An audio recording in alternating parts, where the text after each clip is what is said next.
এই অবস্থায়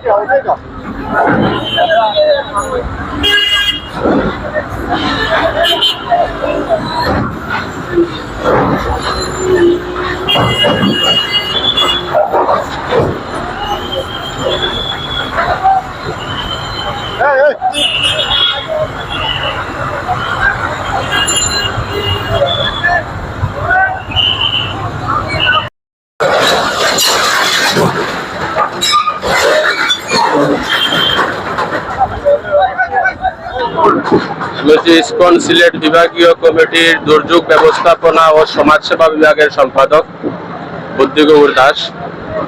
এই সম্পত্তিটা হচ্ছে রাধামাধবের সম্পত্তি, যুগলটিলা রাধামাধবের সম্পত্তি।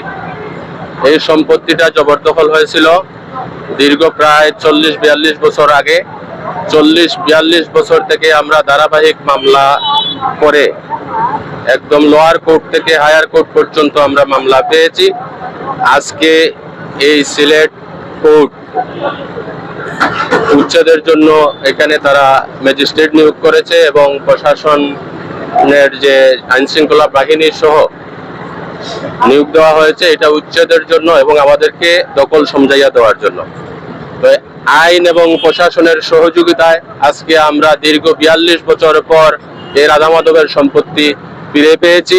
এর জন্য আমি মহামান্য আদালত এবং প্রশাসন এবং আপনাদের সাংবাদিক সবার সহযোগিতা কামনা করছি এবং সবাইকে ধন্যবাদ। আমরা মাননীয় যুগ্ম জেলা জজ প্রথম আদালতের সত্যজারি 2014 নম্বর মামলার নির্দেশে আজকের এই উচ্ছেদ কাজ, এটা সিলেটের শ্রী শ্রী রাধামাধব জিউ দেবতা পক্ষে মামলা দায়ের করেছিলেন। বিবাদী হচ্ছেন আসাদুদ্দিন গৈর। ওনার মৃত্যুতে রাজু আহমদ গৈর এখানে পক্ষ আছেন।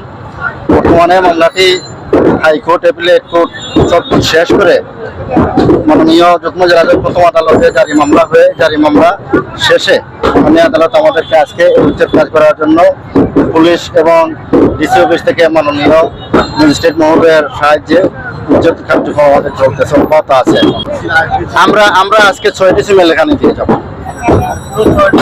হ্যাঁ, আমরা আজকে 6 ডিসিমেল দিয়ে যাবো। মূলত কারণটা হচ্ছে যে এখানে জায়গার যিনি মালিক সেটা ওনার পরিবর্তে অন্যরা হচ্ছে এটা বেদখল করেছিল আর কি অবৈধভাবে। তো সেই জন্য আমরা হচ্ছে আদালতের নির্দেশনা মোতাবেক এই অবৈধভাবে যারা দখল করে আছে তাদের দখল থেকে জায়গাটাকে উচ্ছেদ করে যিনি প্রকৃত মালিক তার হাতে হস্তান্তর করার জন্য হচ্ছে উচ্ছেদ অভিযান পরিচালনা করছে।